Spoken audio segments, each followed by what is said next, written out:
In today's video, I'm going to teach you how to make image crisp and clear in Affinity Photo.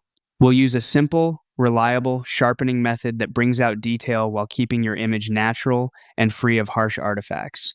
Start by opening your image in Affinity Photo so you can see it clearly on screen. For the most accurate view of sharpness, it helps to zoom to 100%.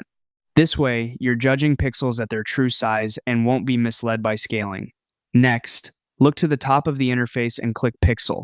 This switches you into the pixel editing workspace where filters and sharpening tools live, making it the right place for precise photo-based adjustments. Now head to the menu bar, hover over Filters, then to Sharpen, and choose Unsharp Mask. Despite the name, Unsharp Mask is the classic tool for making images appear sharper.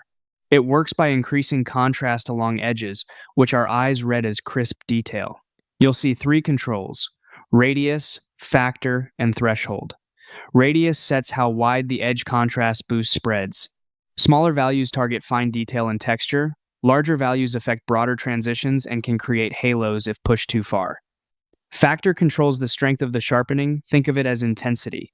Moderate settings often look more believable than extremes.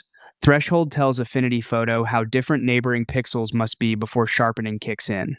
A low threshold applies sharpening to nearly everything, which can emphasize noise.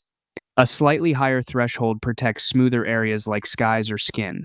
Use the live preview to judge changes in real time. Try nudging radius up until edges gain definition, then bring factor up to taste.